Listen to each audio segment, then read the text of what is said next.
Hello, ladies and gentlemen, and welcome again to Syriana Analysis. I'm your host, Kevork Almassian. Thank you very much for tuning in to today's live streaming. I appreciate you all.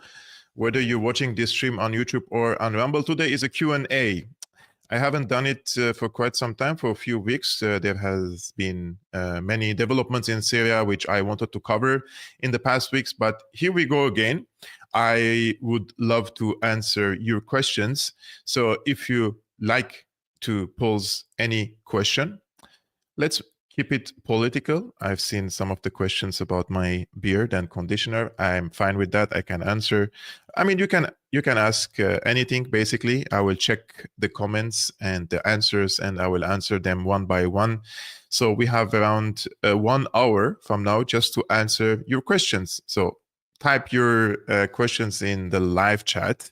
And if you like others to see this stream and join this stream, I would really appreciate it if you hit the like button, because once you do it, this algorithm works miraculously, and the video will be suggested and recommended to many other subscribers of Syriana Analysis. And I'm receiving emails and messages and comments from people telling me they don't receive any notifications when I'm going live. They don't see the videos on their timeline unless they type the name of Syriana Analysis in the search bar and go directly to my YouTube channel, which means this channel is suppressed, unlike other channels which has fewer subscriptions, but they're receiving more views. But we are battling against the algorithm.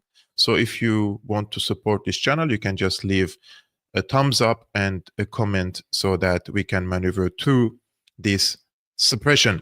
I will start with the first comment by Derek Reginald. I hope I'm not butchering your name, my friend. He says, what are your thoughts on the Tunisian saying, a Salafist and a Zionist can tell you the horrible things that others did to him, but will never tell you why those things happened to him, her. Now, I don't justify any type of violence against anyone, whether he or she is a Salafist or a Zionist, as long as this person is not carrying an arm and killing people or trying to subjugate them to hard means, let's say violence, then I don't see any reason why there should be violence against them. I'm completely against that. However, I would like to mention one example to you to prove your point, basically.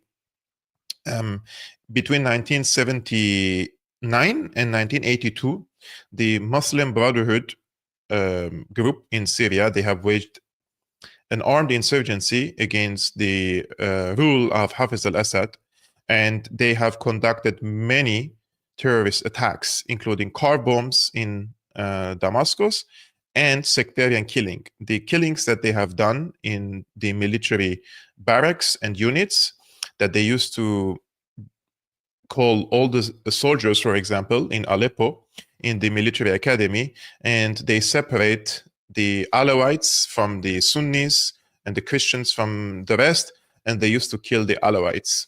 Just on point, a summary executions. This was sectarian violence. And then when the regime retaliated against them, they have played a victim. And they have been saying that the number of the casualties surpassed 20,000, and then they started saying 40,000, 60,000, and now they even say it's 100,000. So they claim that Assad, the father, killed 100,000 civilians in Hama, which is an absurd number. There is a CIA document which was classified, and then it was declassified after a few decades, which says that the CIA had assets in Hama, where the major battles happened in 1982, and they say that the number of the casualties were around 5,000. 1/3 of them were Syrian army officers, 1/3 were Muslim Brotherhood militants, and 1/3 were civilians. This is exactly the same percentage of the casualty rate in Syria nowadays. There are around 500,000 casualty rate. I think around 350,000 of them are documented by names.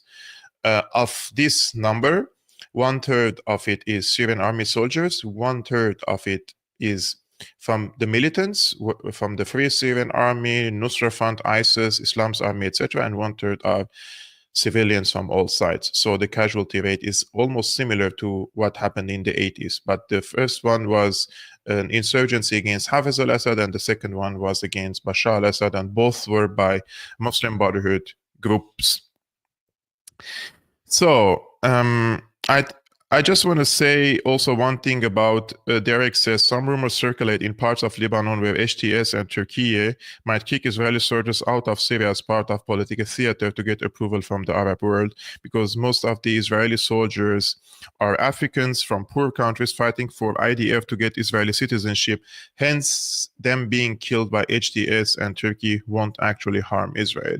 I rule out this possibility, and I think that Israel has occupied the Mount Hermon, the Golan Heights, and the rest of the hills and the water resources permanently, and Israel will never withdraw from these territories unless there is an organized resistance against them and a military force capable of kicking them out. HTS doesn't have the military capabilities to kick them out. They can, of course, disturb the occupation and keep them in constant insecurity. However, they are unable to kick them out. They don't have the means, they don't have the weapons, and they don't have the political cover. HTS has been endorsed by Davos, by the World Economic Forum, by Tony Blair, by the neocons in the United States, by the Zionists in the United States, by the AIPAC lobby in the United States, by Qatar, by Turkey, by the rest of the powers that are aligned with the US interests in the region. Therefore, I categorically rule out this possibility. They could do it for theatrical reasons, of course, but they will not be able to push the Israelis out, because Israel has an interest in keeping these territories, especially the mountainous areas in the Quneitra region. Hello, Kevork, from a Bosnian who has been living in Australia since 1995. Hello, my friends. I hope you are doing well. He's telling me I should interview Sheikh Imran Hussein. Let me type here Imran Hussein and search if I can find the contact later. Our friend Johan, a very good friend of Syriana Analysis, Johan asks, what do you think is the potential of Steve Witkoff, Trump's envoy to the Middle East, to pressure Israelis to extend the ceasefire as well as negotiations with Iran? I think the Trump administration is capable of pushing Netanyahu for de-escalation in the region, because in the grand scheme of the affairs in the region, I believe that the United States would like to persuade Saudi Arabia to buy $600 billion worth of American products, including weapons. Secondly, they want them to strike the deal with Israel, normalize ties, and they would like to include Saudi Arabia into a defense pact. So under such circumstances, the United States has strategic files at hand, and the US wants to solve them.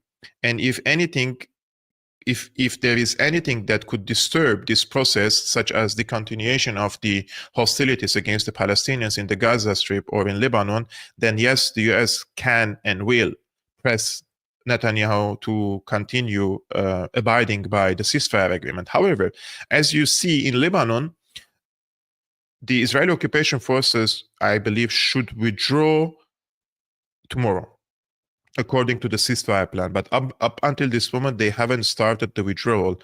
So there are reports from Lebanon, for example, indicate that Hezbollah may continue its hostilities against the Israeli settlements soon if Israel doesn't withdraw from Lebanon. So we can see it from both ways, that Israel is not abiding by the ceasefire agreement in Lebanon. At the same time, in the Gaza Strip, the situation is probably a little bit different, and because the spotlight was all the time on Palestine and on Gaza, and the Americans do not want to sabotage the talks with the Saudis and bring them on their side, because the Saudis are also playing a double game, and they're playing the double game by becoming an active member not active member, but more leaning or moving towards the BRICS.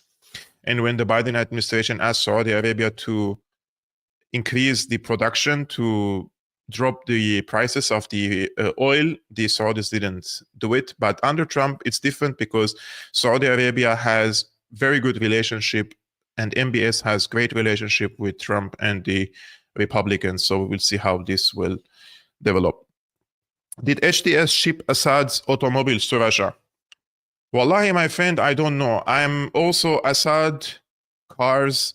I haven't seen this. They have told me that if this is the cars, I want to show you the cars that they say those were for Assad.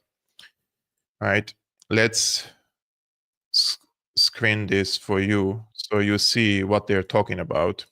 Because according to the HTS people, Assad has an enormous package of cars. Let's see what are these cars about. So this is the cars that they say belonged to Assad. I don't see any evidence in this that those cars used to belong to the Assad family. However, I also learned from Damascus that some of these cars used to belong to foreign diplomats. And yeah. So during the conflict, let's say after 2011, I haven't seen any video for Assad or his son, Hafiz, driving fancy cars. Even his son, I have seen a footage of him driving a very modest car. I'm just being very honest with you. I heard that he had a BM 2017 or 18, some Jeep and one Hyundai or something, I'm not sure. Bashar had a Mercedes, the bulletproof, which he escaped to Latakia with this car. And he had a Volkswagen and an Audi A6 or something. But other than that, we haven't seen these fancy cars being driven or by Assad himself or by his son during the past 10 years. Peter says, hello, Kevork, how much ethnic cleansing is going on in Syria from Al-Qaeda? So this question, it depends on the geography. If you want to speak about Damascus and Aleppo, there is very little happening there from of sectarian violence. So Damascus is relatively stable and Aleppo is relatively stable. The serious violence, sectarian violence, is happening in Homs, in Hama, and in Latakia, and particularly in Homs. I have seen countless of reports verified by the Syrian Observatory for Human Rights, which is an anti-Assad outlet, that the sectarian violence against the Shia communities and the Alawite communities has reached to the peak. And many of these communities started escaping their towns and their villages out of fear of summary executions and sectarian violence. And they are escaping to the coastal part of Syria. And I think this is part of the plan. The plan is to create a country, basically, which extends between Aleppo, Idlib, Homs, Hama, Damascus, and Daraa, mostly inhabited by Syrian Sunnis. And this is not my wishful thinking, and I'm not attacking any religion or sect. I'm just saying this is the foreign plot against Syria. So the plan is to keep these areas controlled by HTS and ethnically cleanse the Alawites, the Christians, the Shiites from the cities and the towns which supposed to become part of the HTS Islamic State, basically. And by kicking the Alawites, the Shiites, and the Christians out of these towns and push them to go to Latakia, this is where they want to create another enclave for the minorities. And Turkey will present itself as the savior of these minorities there and annex it. I'm not saying it is going to happen. This is the plan, right?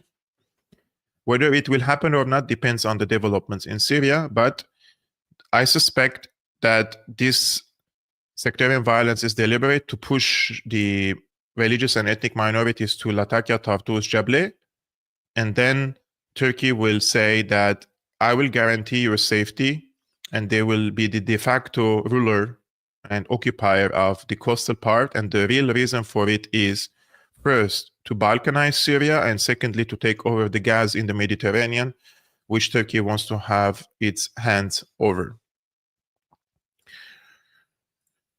Syrian Arab Republic Archives says Syria is no longer Syria without al-Assad. It is nothing more than a Turkish puppet regime that does what its masters tell it to do. Very sad. Syrian people betrayed their country to Turkey. Now, I totally agree with you that Turkey has become like a mandate power over Syria.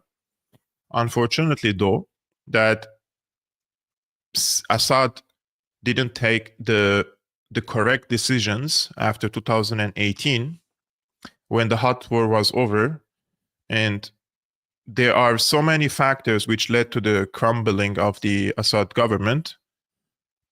Most of it are foreign factors, from the funded insurgency, from the training, from the weapons, from the multinational takfiris, from the sanctions, from looting the natural resources, etc., etc. But at the same time, Assad made also big mistakes, including domestic mistakes and foreign mistakes. I have explained this at length the other day on Syriana Analysis. If you like to watch it, you can go to Syriana Analysis to the video section. It's already the first one. The title is Syria, How Bashar al-Assad Helped His Enemies. And on the thumbnail, it's written strategic miscalculations. And I tried to explain these strategic miscalculations by Assad.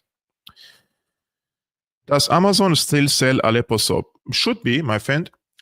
I don't know which country are you in. Are you in Europe or in the United States? But if you are in Europe, please search for like an Aleppo shop in Berlin. This is not paid. It's not sponsored. It's not. I don't even know the owner of this place. But there is now a specific shop in Berlin just for Aleppo products. So if you're looking for it, I think if you Google it, you will find it probably on Instagram. I unfortunately deleted my I deleted my Instagram account. So unfortunately, I cannot give you more details. Otherwise, I have followed them back then when I used to have an Instagram account. But search for it. It's like an Aleppo Berlin, type something, or Aleppo shop in Berlin. Check, you will find. But I use Aleppo soap all the time. One of the questions was about, I don't know, my beard and conditioner.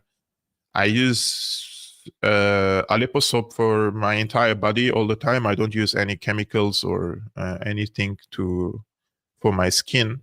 And my hair and my beard, I use something that is 99% organic.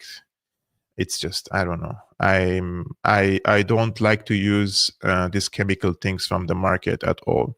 Kevork, are you not sending episodes to Odyssey? I received an email from Odyssey recently saying something like YouTube is not. So I linked my account on YouTube with Odyssey. So when I post it on YouTube, it automatically posts on Odyssey. Maybe there is some technical issue now that I have to check again, because they sent me an email a week ago or so that this is not being synchronized automatically, but I will check, because I don't use Odyssey, to be honest. The only freedom in Syria now is the freedom to criticize and scapegoat Assad for all the problems. Yes, that's so true, by the way. That's the only freedom that the Syrians enjoy now, is to criticize Assad. I dare anyone who say that the Syrians are free to go to Syria and criticize Jolani or HTS. See what happens. Sleeping between hotels and fire in woods to sleep in the UK is cold. Have money trying to buy a place. I still watch your videos in cafes. You are on the path of truth and doing good work, Kevork. Thank you, Henry. Thank you so much. UK is cold. You're trying to buy a place. I hope you find a warm place, my friend. Question from Adrian. Who is Mesad Boulos? What are his assets in the region? And what will be his role for Trump? Who is Mesad Boulos? I just have to check, sorry. Mesad Boulos. I haven't. Is this one of these advisors for Mesad Boulos? So I don't know my friend who is Mesad, a Lebanese American businessman. Okay. He's a political associate of Donald Trump. He's the father of Michelle Boulos and the father-in-law of Trump's daughter. So his son, so the son of Mesad Boulos is dating the daughter of Trump, basically. This is when Trump was asked about his son-in-law, and he said Lebanese people are great people, or something like this. I don't know much about him, my friend, unfortunately, but I just typed it here in my browser. Also, I'm Imran Hussein. So I will definitely on Monday try to find you an answer. I apologize, I don't know much about him. So what shampoo or conditioner do you use for your beard? I already answered that. The main issue with the beard is the hydration. So because when you have a long beard, your skin doesn't see much of sunshine and also gets, how to say, it needs cream and an oil to keep it soft, or I don't know, like the hair becomes really hard if you don't put oil. So the key is always to use beard oil, which has to be good. Don't buy anything that has chemicals in it, brother. If you don't, then just use coconut oil a little bit. That's it. And some conditioner. Always, always, always, always buy something organic that doesn't have any chemicals. Those things cause cancer. And I'm very, very serious about it. I check everything that I buy, food, conditioner, everything. I become obsessed with it. Question, what is happening in Germany? What is happening in Germany? I don't know if you mean about the knife attack, because the knife attacks in Germany is something that happens regularly. I don't know if it's like daily or weekly or monthly, but every time I log into my X account, I see the backlash and people are talking about a knife attack or some attack. What can I say? From whatever side I try to address this case, it will be misinterpreted. However, I just want to say that I am myself, I am a migrant. I come from the Middle East and I live in Europe. And I'm also worried about knife attacks. And this is not like something exclusive that the Germans could suffer. And I know that the German people might be the biggest victim of these knife attacks, but I came under multiple attacks here in Berlin, physical attacks for my political opinion. And there are also radicals who infiltrated the ranks of the refugees and came to Germany and pretended to be refugees coming from war zones. But these people were ideologically indoctrinated, religiously indoctrinated, or whatever, and they keep carrying a knife with them. And this has become a big burden that I think it has to be solved. And I truly believe that the people shouldn't worry of walking in the streets and checking if they will get stabbed by someone, whether he's crazy or not. Unfortunately, when I came to Germany in late 2015, I saw such things multiple times. It shocked me, so I spoke against it, and I came under attack by the German press, and they called me like a radical right wing and tried to portray me like I'm a fascist. But I was telling the truth, that there are people carrying weapons or knives with them in the streets, and I myself, I don't feel safe and secure. And there are neighborhoods that I don't go because I'm worried that the crime rate is very high. So I also don't allow my wife to go to these places alone. I don't know what's the solution for it. Abid Youssef. Is impact of West Asia, Middle East. I am from Kashmir. Indian occupied Kashmir, South Asia have impact on Kashmir. We are majority in Muslim here. Every day we face lots of problems as a common citizen. We don't have an industrial sector. We are 80% importing from other states. State government is very poor. You will give your analysis on this. Is the thing. I like the Kashmir issue is. I'm not an expert on Kashmir. I just want to say one thing for you, my friend. When I was 21 years old, in the university, we had the negotiation skills class. And during this class, the negotiations were supposed to be about Kashmir. So there was a Pakistan team and an Indian team. And I'm not sure now if I was in the Indian team or the Pakistani team. It was just a simulation. It was just a test, And I tricked the other negotiating team by saying that we agree. I think we were Pakistan or so. I'm not sure. But in anyways, if we were Pakistan, I wrote on a paper saying that we agree to withdraw from territories occupied in Kashmir, right? In exchange for withdrawal from the territories occupied in Kashmir from the other side. And the difference between territories and the territories is big in the diplomatic terms. Like when I say I would withdraw from territories, I could withdraw a few square kilometers and say I withdrew from territories. But when you say from the territories, means from the all territories of Kashmir. And the other side didn't see this linguistic trick, and unfortunately for them, they lost.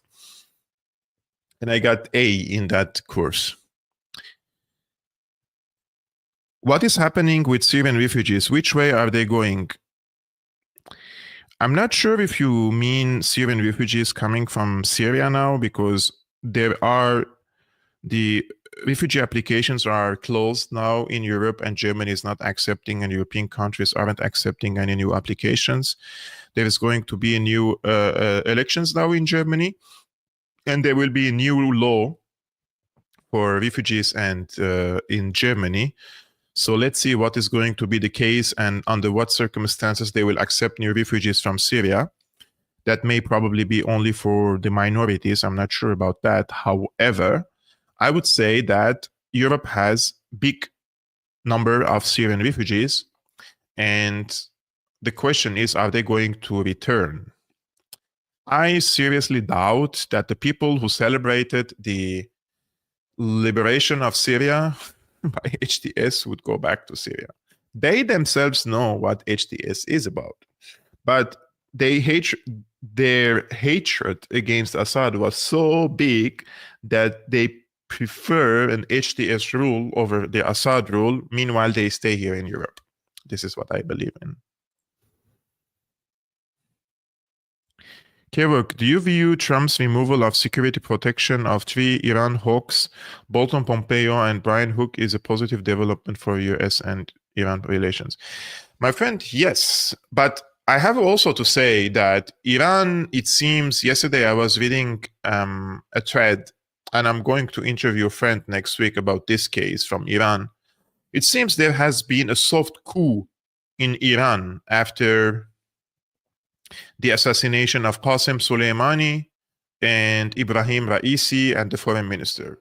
There were a series of events happened in Iran which probably indicate that Iran has undergone some policy shift from within, and there are powerful elements in the political elite in Iran which may have hijacked some of the authorities of Ali Khamenei himself, and they expect that Ali Khamenei is, I think, 83, 84 years old. How old is he? Ali Khamenei. So Ali Khamenei is now, wow, let's see, he's born in 39. So he is, how old he should be? I cannot see his age. However, he is born in 39, which means in 29 he will become 90 years old. Yeah, so he's 85, so something 84 years old. So from their perspective, that they believe that Khamenei may not live longer or probably a few more years, and they're trying to prepare for the day after to reconcile with the United States. I'm talking about the people of Jawad Zarif, who was himself invited to Davos, to the World Economic Forum. So probably Trump is also trying to solve this issue, and probably he's in touch with the people of Zarif. And Iran, like when I'm trying to explain to you guys also that I believe that the position of the United States in the region now after October 7 is stronger. At the beginning, from October 7 to around 10 months, the situation was very tense, and Hezbollah, Iran, and rest of the axis of resistance were capable of establishing certain level of deterrence, and the escalatory dominance of Israel was not absolute. But now when I say that the Americans see themselves victorious in Lebanon and in Gaza, that doesn't mean that they have emerged as a superpower, but I'm also as a complete dominant power in the region. Of course, there are some challenges, but I'm being very objective with you. It's not like this is my wishful thinking, but I'm not going to come and sell you illusions. Because if you want to listen to illusions and fantasies, there are so many other podcasts and channels telling you that Israel has collapsed and the United States dominance is over. But this, everything that happened after October 7 up until today, this was a big lesson to me as well, personally. And these events have humbled me also, which before that, I believed that the US decay is happening and there is nothing that could stop.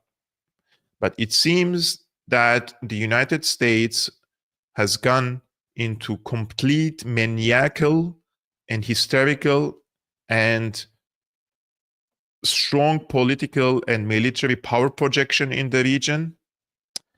And they have determined that they would use excessive military force by using Israel in against the Palestinians in order to reestablish and reimpose new equations. And when I see now what happened in Gaza, it's worse than in Hiroshima and Nagasaki. Everything is destroyed. You may come and say that Hamas has won, but Hamas is not Palestine. Hamas is only one political group in Palestine. And if Hamas survived, that doesn't mean Palestine has won completely, because what you see in Gaza, the survival of the Palestinians is a victory for the Palestinians. But what is going to come next? This is what I am warning, because I'm worried for the Palestinians. And when I say, did you see what the American ambassador to the UN, this woman, said the other day? She said that the West Bank belongs to Israel because this is a biblical promise. And when she was asked if the Palestinians have the right for self-determination, she didn't answer the question. So everything is very clear. After destroying Gaza and committing a genocide against the Palestinians, now all eyes are on the West Bank. And the West Bank, they want to ethnically cleanse it. Kushner is going to accelerate his settlement building. They're going to try to kick the Palestinians out to Jordan and the Palestinians from Gaza to Egypt. Are they going to succeed? Probably not. Therefore, I'm here telling you and warning you that the people should not continue celebrating, because the Israelis and the Americans just go to business the second day after the ceasefire, and that is what is the next step. The next step is ending the Palestine cause. So when I speak about these cases from this angle, I'm not being biased in favor of the US or Israel. In the contrary, because I love Palestine and I love the Palestinian people and I want them to have their own state and their own country and to live in their homes. That's why I'm warning against celebrations. I'm saying, okay, one day of celebration is enough. Now the Palestinians in Gaza don't even have an apartment to live. So what are you going to do about it? Who's going to rebuild Gaza? And who's going to spend the money? And who's going to rule Gaza? There's so many questions that we don't have the answers for. Great video yesterday and the day before about Assaf family and WEF. Thank you, my friend Henry.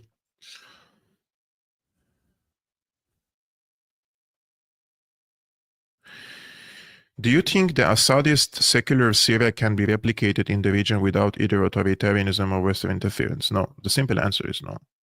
I don't think there is going to be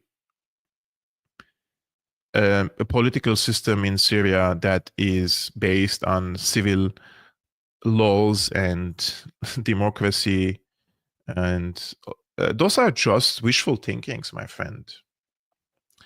I don't know if you're Syrian or not. If you're Syrian and you have a father, go tell your father that let's have some democratic voting at home. Let's see what your father would say about that. We have a completely different family structures which reflects its relationships on the society and the society on the political system. It's a different set of values, and it's not going to be. Syria is either going to be an Islamic state like HTS, or it's going to be political secular authoritarianism. The Western interference to establish a liberal democracy, it's doomed to fail. Like, it hasn't worked in anywhere in the region before. Do you own Bitcoin? I don't own one Bitcoin, but I own fractions of Bitcoin. And I would like to hear your thoughts about this, because some people sent me emails telling me that they don't want to use Patreon, they don't want to use the Buy Me Coffee or all the other means. They say, we want to send you Bitcoins.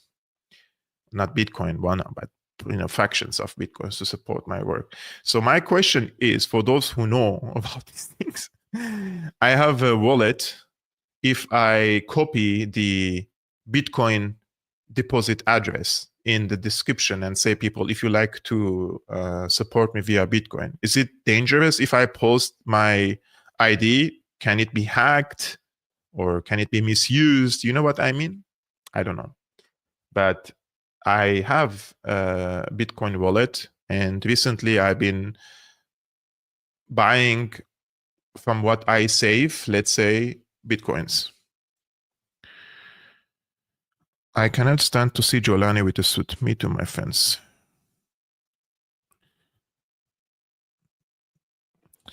After the deadline of the ceasefire in Lebanon, do you think Hezbollah will resume its attacks on northern Israel? Yes and no, because I think Hezbollah will try to, one more time, to ask the government in Lebanon to press Israel to withdraw. They will not open fire directly on Israel. They don't want to. I don't think Hezbollah wants to restart the war. They're not in a position to restart a widespread war against Israel, especially after the regime change in Syria. And Israel knows this. That's why they are using this opportunity to postpone their withdrawal from Lebanon or stay permanently. But if they decide to stay permanently, definitely Hezbollah is going to retaliate against them. But not the day after, because I think the ceasefire agreement or the withdrawal should happen on Saturday or Sunday, this Saturday or Sunday. So on Monday, Hezbollah is not going to fire directly. This is my speculation, of course. I could be wrong. They will first ask the Lebanese government to take the issue to the UN and try, all these things, so that when they exhaust all the options, they say, look, we tried international law, we tried the legal path through the Lebanese government. We tried through mediators. It didn't work, so we are obliged to respond. This is what Hezbollah will probably do. Do you think that Syria could ever geopolitically recover from Al-Qaeda taking over? Simple answer is no, because this will take a long time. And I think that if I'm optimistic, Syria may start recovering from this Al-Qaeda takeover in like a decade from now. But if I'm being more realistic, this will take like 2 decades, 3 decades. This is going to be a hard job for the Syrians to carry out against HTS. This is something that will change the history of the region and Syria. And all the options that I see on the table are bad and worse, bad and worse, bad and worse, right? Yesterday, I tried to explain something and I said, Saudi Arabia will try to compete with Turkey in Syria because HTS is a Qatari, Saudi, American construct. And the Saudis are not happy per se with everything that happened in Syria. They are dealing with HTS now, but they don't prefer HTS because the HTS is an asset for the Turks. And Saudis are regional rivals with Turkey. So I think in this case, they will try to compete the Turkish influence in Syria via Manaf Atlas, who has been the son of the former defense minister of Syria, who deserted from the Assad government, and he was friends with Assad. I think they will try to present something like a free officers movement in Syria, military officers to lead a new transition in Syria, but they will be clashed with HTS. So probably this will cause another conflict in the country.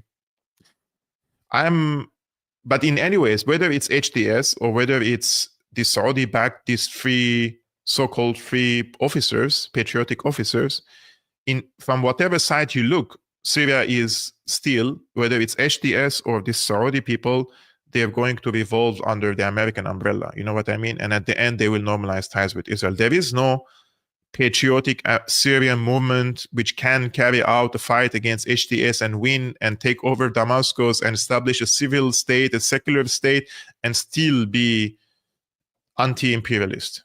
There is no such thing now.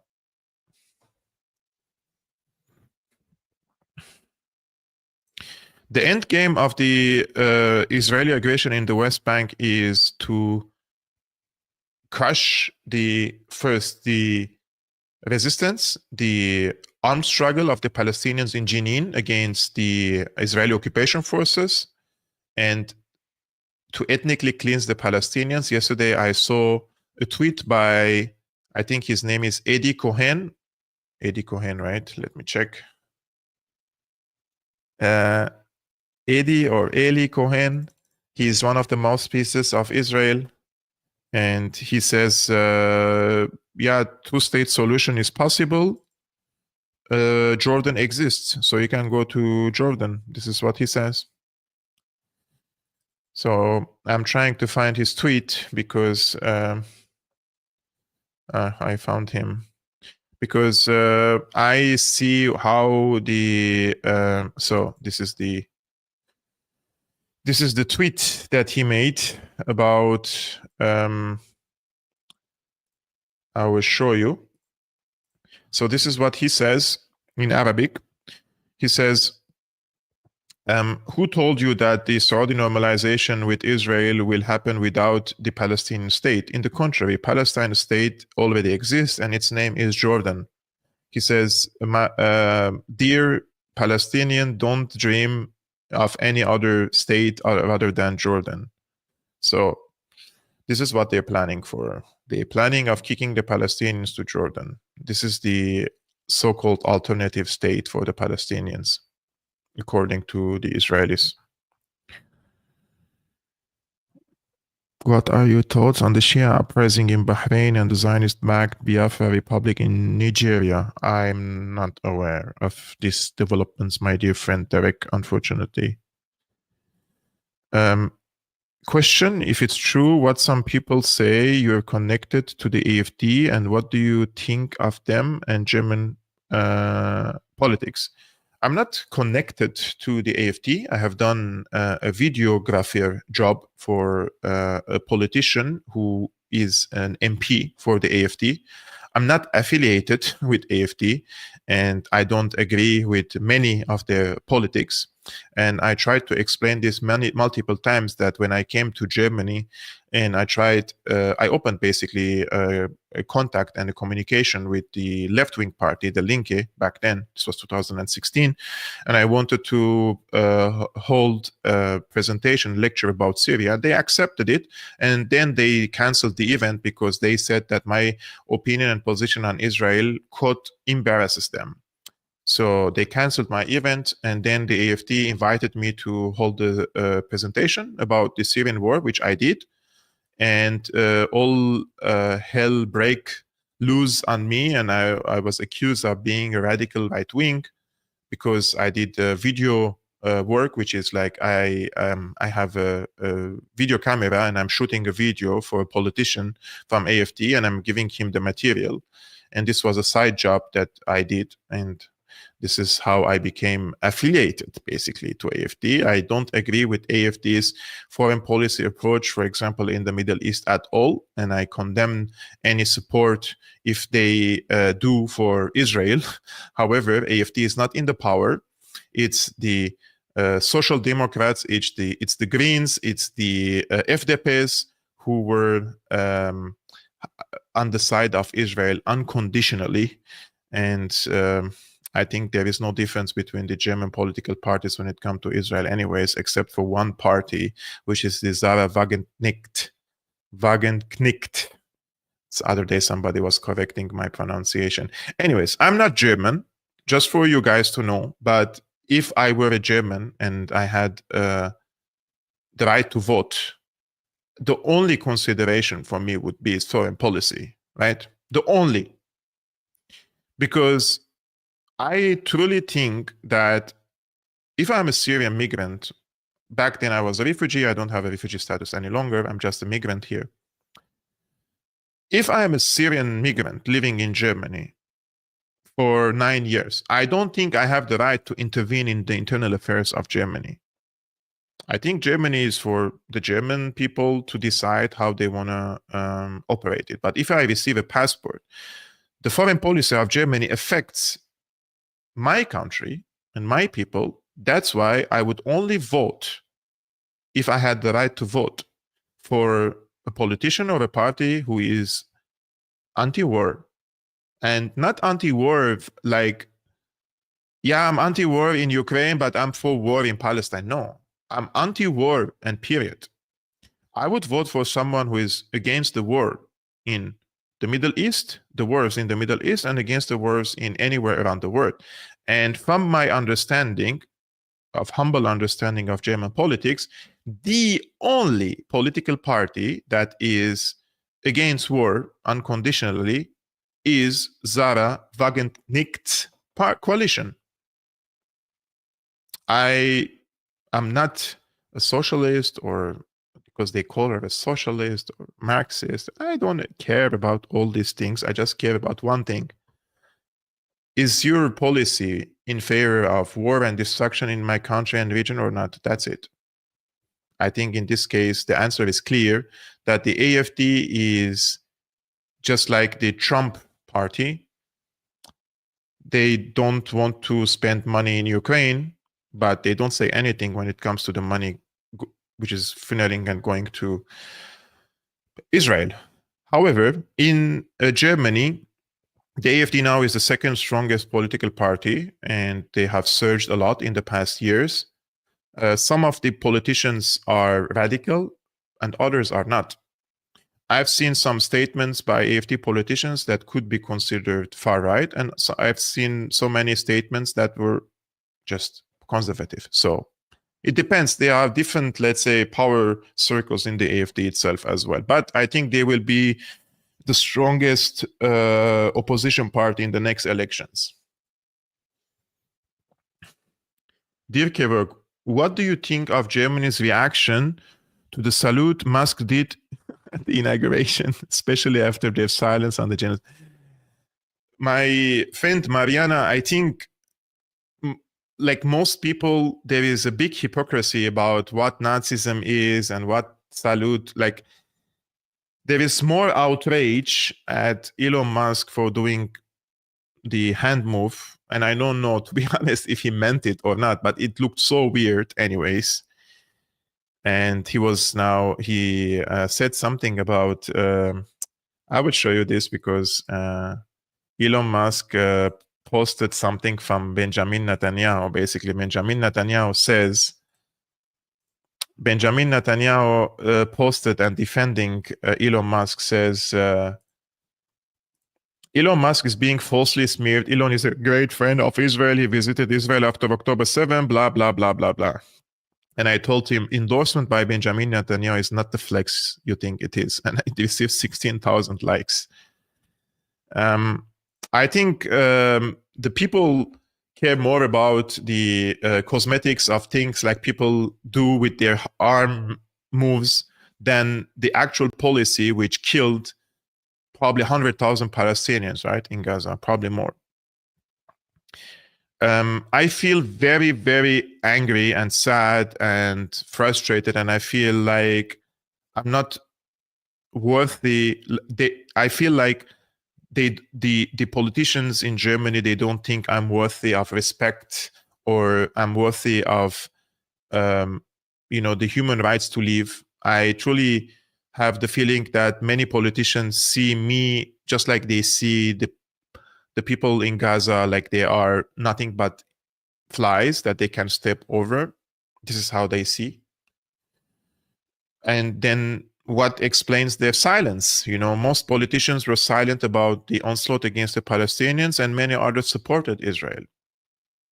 But there is more outrage over the hand move than the actual policy of genocide. It's utter hypocrisy, and I feel so alienated. I feel so depressed. And I'm also trying to not be suicided, to say something that they could come after me, because I've already had my experiences with them, and I think they are very capable, powerful, harmful, and I'm just one person here. I don't have anyone in my back. I'm just here with my microphone and my camera. I don't have anything in my back. Do you think that HTS could spill into Lebanon to start a war against the Lebanese resistance, and would Israel lose the war to Hezbollah? I think it is possible for HTS spill over to Lebanon, but the priority for would be Jordan. I think in the current state of affairs and with the ongoing attacks against the Palestinians in West Bank and the plan to expel the Palestinians from West Bank to East Bank, mainly to Jordan, that would be their priority. I don't think Israel would lose a war with Hezbollah in such circumstances now. It doesn't mean they will emerge victorious, however. Those are two different things. But the situation in the region seems to be going more into de-escalation, especially with the Iranian, let's say, partial withdrawal from this infighting and ongoing struggle of power over the region. So Hezbollah definitely relies heavily on Iranian support and previously Syrian support. So they lost Syria unless Iran finds an alternative route to continue supporting Hezbollah. I think a wide-scale war with Israel would harm Hezbollah more than would harm Israel, because then the stockpile of Hezbollah would be drained and there would be no possibility to restock because Syria is gone. So Hezbollah has to prioritize its survival now and take care of its community for the time being until the political circumstances change in the region for them to have again an access to Iran, Iraq, Syria. One more time.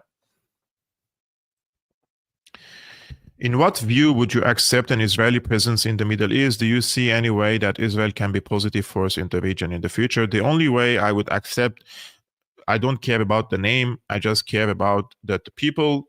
If there is a state in historic Palestine, call it whatever you want, which gives equal rights to everyone, Palestinians, or Christian, Muslim, and Jewish, the same rights and the same responsibilities, the same duties, and the same political relevance, it doesn't matter what's the name of this place. What matters is if Israel gives equal rights to everyone, the concept of Israel and Zionism dies anyways, because the current Zionist state is based on racial discrimination and religious discrimination, and it is based on racial segregation. And once it is gone, it doesn't matter if it's Israel, if it's Palestine, if it's Honolulu, if it's the name. For me, it doesn't matter. As long as the system is based on this racist foundation, it is going to fail. It is not capable of bringing peace to the region. And it's expansionism, basically. Once the Assad government was gone, what did Israel first do? They have occupied largest swath of territories in Syria. They're always expanding in the region and justifying it under bogus claims. And that's not how a positive force would act in the region. But the change has to come from within. Once the Israelis wake up to the fact that and see the bitter truth that the rest of the world is watching them in horror, basically, because of their mentality and how they were indoctrinated by their by the Zionist ideology to believe that they're superior over the rest of the humanity, then they will realize that this is the path for destruction, self-destruction, and probably they would change course. Other than that, Israel is not going to be a positive force in the region with such mentality.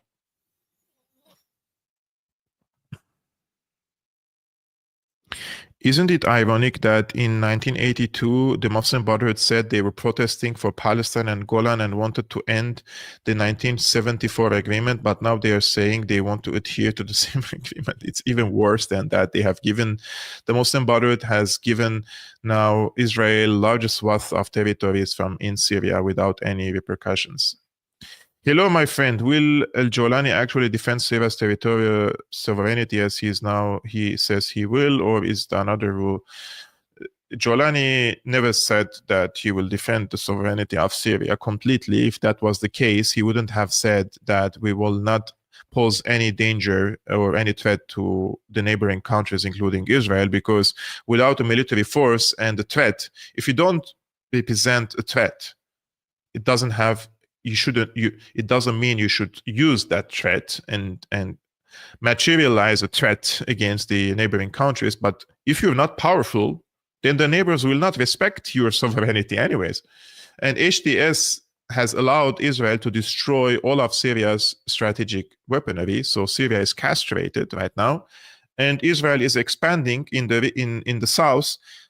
The distance between the last Israeli checkpoint and position and Damascus is 19 kilometers, and the artilleries of Israel can shoot 22 kilometers and beyond.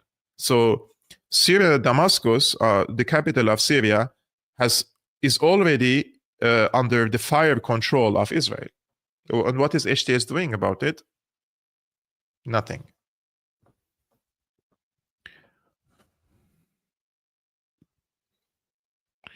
Wonder what your thoughts of Russian withdrawal from Syria and stopping the support for Assad government. I think Assad, when Assad visited Putin 2 days before Aleppo fell, he didn't receive much support from Russia, and Russia was not really in the mood to come for support for Assad. And it seems that they have considered him a burden on the Syrian in the Syrian case, and they thought probably they could manage the affairs with Turkey. And but I think Turkey has already backstabbed Russia, and now the HTS is asking for Russia to withdraw from the air bases in Latakia and Tartus. I think in this case it's going to be that the Russians will not be able to secure all their interests in Syria. And why they have done it, there are multiple reasons. Russia is preoccupied in Ukraine. They have a lot in their hands and at stake, strategic conflict in Ukraine. And also the situation in Syria has not improved since the end of the hostilities against these terrorist groups in 2018-19. And they wanted for political change in the country and they were pressing Assad to meet with Erdogan and do some political reforms or constitutional reforms to include the Kurds in the government, which he rejected Assad. So I think in this case, the Russians have seen Assad as a burden, and it was like a rotten tomato, in Syria for them was like a rotten to the core, that it can't be fixed, and you're just giving enough supply for this regime to survive. So they prefer to withdraw from this file and take one step back. We will see in the future. Kevork, are you an ex-employee of the Assad regime? Yes, my friend, of course. Yes, I'm being sarcastic. I was an employee for Assad. I used to get paid a lot from Assad. My bank account is full of dollars, euros, bitcoins, gold, and silver, metals, houses. I have cars. Yeah, like I go to the gym every day with my bike, by the way, or public transport, just for you to know. That's how much rich I am, and I have gained lots of money from him. I don't know if your question is serious, because this is something that the terrorist sympathizers, HTS apologists keep saying. I used to work for Assad, and I think it would be very absurd to work for someone for free, at least, which is a little bit ironic, because I paid a lot in the past years from my energy, from my mental health. I came under physical attacks. I came under brutal media campaigns for my political work online, which was factual, which was political, which was based on facts, evidence, and documents. And my position was always, I'm against the armed insurgency funded, supported, trained by the CIA, by the MIT, by the Mossad, by the rest of the regional powers. So I am against this Islamist rule. And the Syrian army was the only institution in the country which was the umbrella that combined all the Syrians. So I'm not an Assadist. Didn't work for Assad. I didn't gain anything from Assad. I have lost lots of money for lawyers for doing the work that I do. And basically, I lost a scholarship in 2016. I lost lots of things. I lost from my mental health, and I didn't gain any penny, just for you to know, because I wasn't an employee for anyone. And just for you to know, like in Arabic we say fashar. I don't know how to explain this, but no one in the world can buy me. No one. Not Assad, not the Tiger, not Putin, not Khamenei, not anyone in the United States, not Elon Musk. Nobody can buy me. I have my own convictions, which could be aligned with some of the policies of these actors, but I would never be bought by anyone. And I have received offers from people, rich people in Arabic countries. I'm not going to give more details, just to promote their statements, their work, whatever they're doing on social media platforms, amplify their work with very good amount of money, and I rejected it all. So my income is from this channel, the AdSense, the Patreon, Buy Me Coffee, what else? So those are the income sources of this channel, right? There is nothing else. Not one person supported this channel and told me, please cover this case or say this because I will support you for you to say these things. Never happened. And I received an offer previously by a PR firm for this YouTube channel, basically offering me money to cover certain issues that they suggest you a topic, and they say, can you please cover this case, for example, on Friday? And I said, so this is sponsored, right? Yeah, it's sponsored. They will pay. Okay, but I said, if that is the case, I will, at the beginning of the video, I will say, this video is sponsored by this PR firm. And we're going to speak about this case. However, everything I say is my opinion, and it's my objective opinion, and there has been no outside interference to say whatever during this stream, right? And say, no, we don't want that. It's okay. Then I don't want it. Because, look, the credibility is more important, because once you lose the credibility, it's gone. Your entire career is gone. So the communication and the trust between me and you, for me, it's more important than the money. And thankfully, alhamdulillah, I don't open my mouth to the air, you know. I'm fed enough, and I'm affording my expenses. Thanks to you for watching and tuning in every day to this YouTube channel, and for the supporters of Syriana Analysis, right? So let's see a few more questions, 10 more minutes, and then Kevork, it is clear that many Syrian opposition groups during the civil war killed thousands of civilians, but how many civilians do you think were directly killed by the Assad's forces? So this is a very good question. Like, this is something that I want to know as well, because the statistics published by the Syrian Observatory for Human Rights, it says this number of civilians were killed. This is 1/3 of the casualty rate, right? But how many of them were killed by the Assad forces, and how many of them were killed by the opposition? And what's the methodology? Because when you say that, let's suppose 50,000, let's say, civilians were killed, and let's suppose it's written that 40,000 of them were killed by the regime. So what is the methodology to say that this is the case, right? However, I think, and I said this previously, one of the biggest mistakes the Assad government did was weaponizing and using these barrel bombs, the unguided barrel bombs, which killed many civilians during this war. And the reasoning was, I'm not justifying it, I'm just saying what they said, because they were the strategic weapons that they wanted to keep for the day if Israel attacks Syria.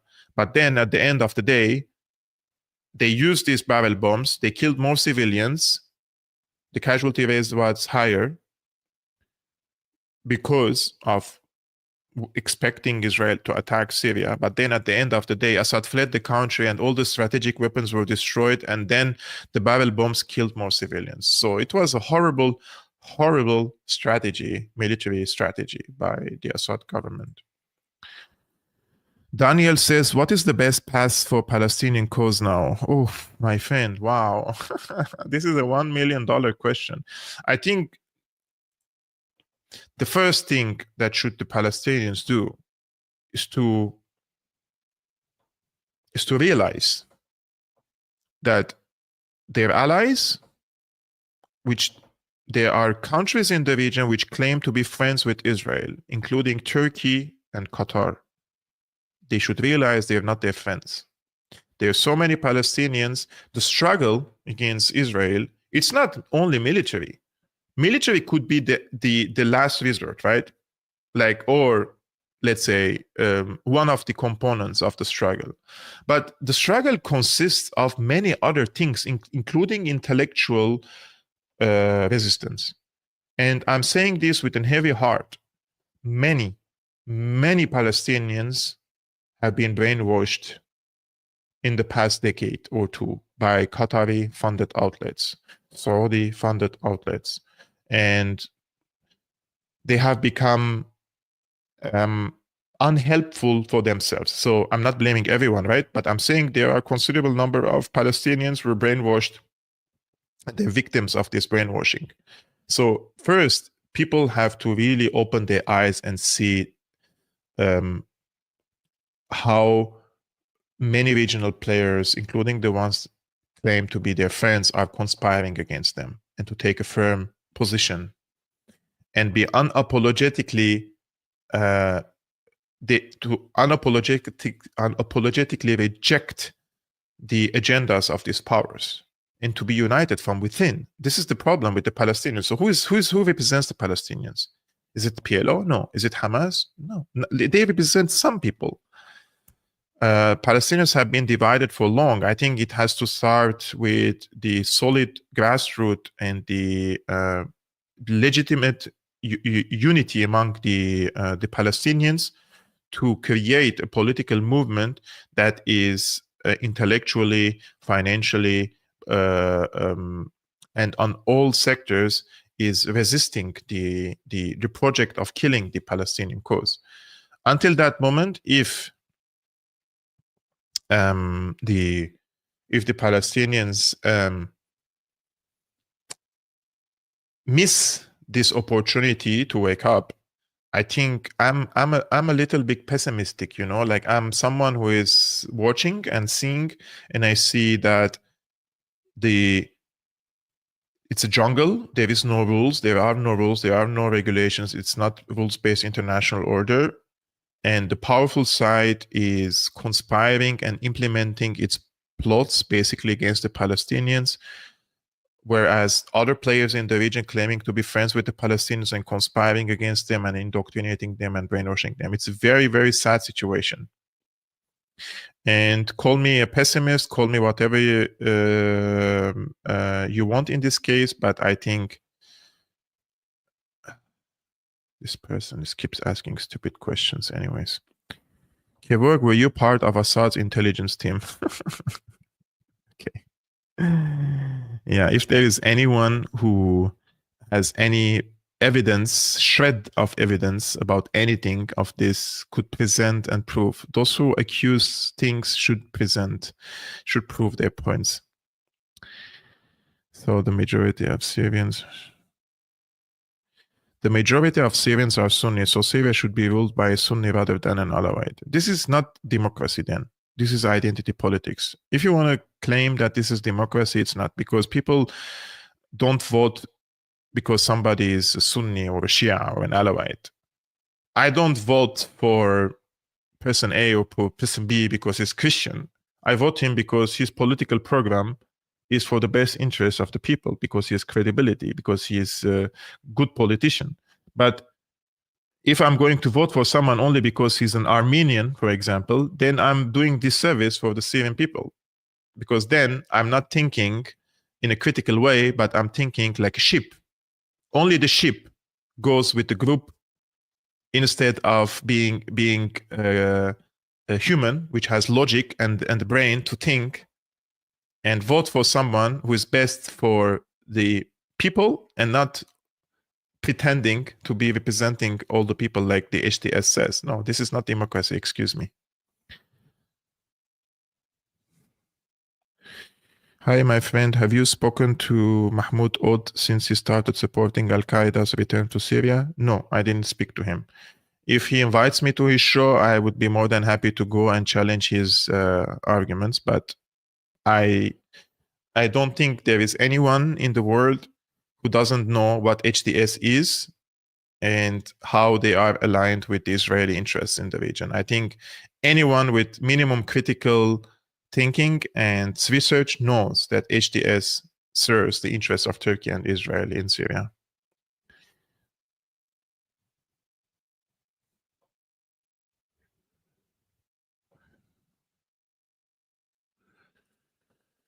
Do you think that the new Syrian resistance party, which was recently created in the coast of Syria, can succeed against HTS in Latakia and Tartus? They need to have a backer, my friend. Like, most of the people handed over their weapons. So it's going to give them weapons. And if the ammunition is finished, who is going to supply them? There has to be, a resistance is an organized act.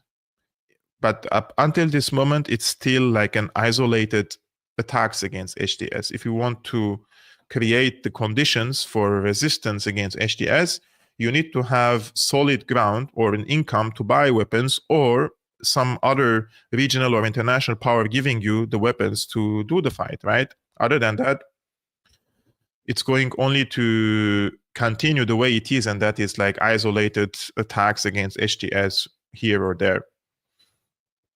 Hello, Kevork Habibi. Do you think Jolani is going to stay in power? Because there are talks that he won't stay in power and some resistance is starting. I think he will stay in the next 4 years for sure. Like, I might be wrong on this, but he's planning on staying. He's definitely planning on staying. He wants to change the constitution and then after 4 years to held elections, probably he may not become the president eventually. Maybe he's become the defense minister or someone heading the government from the shadows. But Jolani is not someone who is going to disappear from the political scene in Syria anytime soon, unless he's killed, by the way.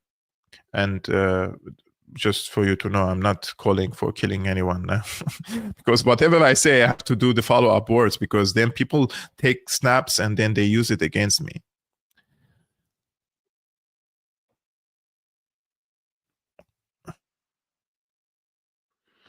What is your opinion on the videos circulating of Hamas supposedly killing Israeli informants? I don't know, my friend, if they are Israeli informants, and I'm against summary executions. Like, if I'm against summary executions in Syria, HTS is doing, I'm against summary executions in Gaza. I don't know if they are Israeli informants to begin with. This is what Hamas said. I didn't watch these videos, but definitely is not the way out, like killing people in the streets. There are legal ways to take them to court.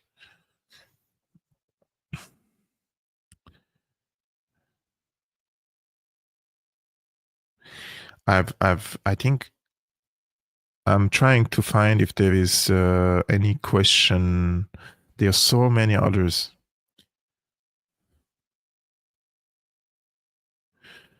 Do you have any idea of the status of Bashar? Bashar is in Moscow. Maher al-Assad is in Moscow. Suhail Hassan is in Moscow. here is the answer. They are in all Moscow. There are so many Syrian officers are in Moscow.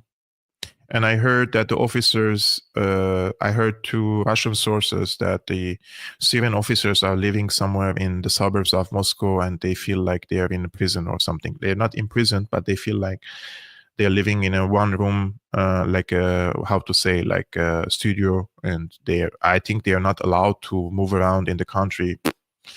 But this is the situation. Is it true that there are 1,000 Syrian officers in Moscow and another 1,000 in Iran? I know that there are officers in Moscow. I don't know the numbers. I know there are officers in Iran. I don't know the numbers. But Suhail Hassan, Maher Assad, and Bashar are all in Moscow.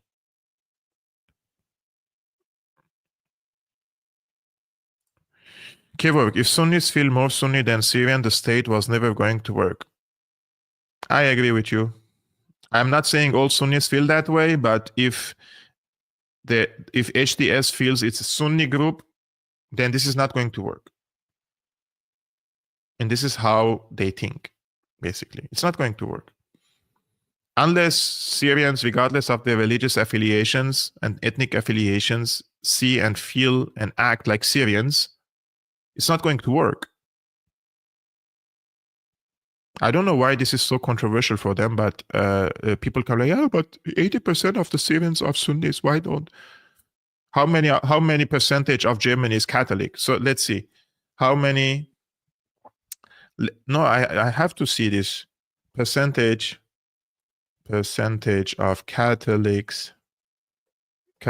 and Protestant in Germany. Let's see.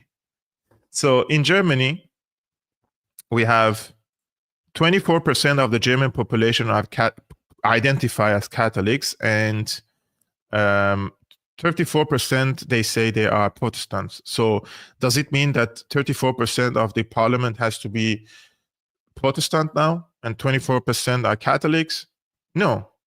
People vote for political issues, not for religious issues, because because some party is Catholic or Protestant.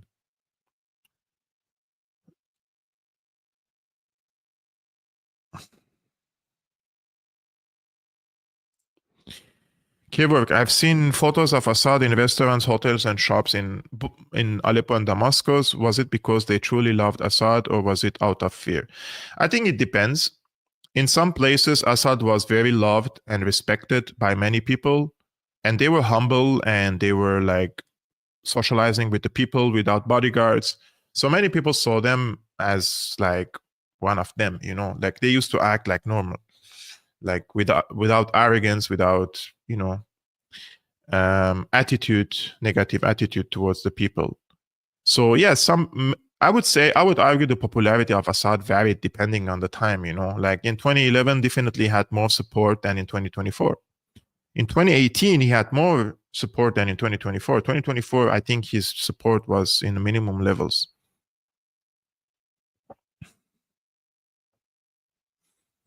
So I think I will go a little bit down. I don't know, mashallah, how many questions, man. Wow. If I scroll till tomorrow, I can't answer all your questions. I don't know what to do about it. I don't know what's the solution for this, but there are so many. And I've been doing now this I will close my eyes and I will just click on one comment and see what it's about, and then I will answer. That's the last one. And I clicked. And that's not the question. The one before that. Heard Iran is sending money to Lebanon using Turkey as the middleman. How far is this true? I don't think it's true.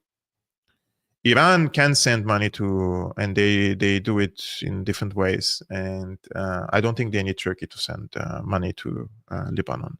But they're trying to stop the funneling of money from Iran to. Last time, I think there was an airplane, a jet landed in Beirut, and the Lebanese authorities tried to take over the money, which was destined to Hezbollah. And Hezbollah, you have to know, it's not the only military wing. They have schools, they have universities, they have healthcare, they have businesses, banks, stuff, etc. So Iran was sending also salaries of many people working in journalistic field, for example. So they wanted to take over it. Yeah. I think that's all for today. I tried really to answer many questions, and there are so many others, man. I'm so happy. If you want me to do more Q&As like one time per week, just let me know. Maybe I do it next Friday again, if that suits you. Until then, I am very happy to do this conversation with you.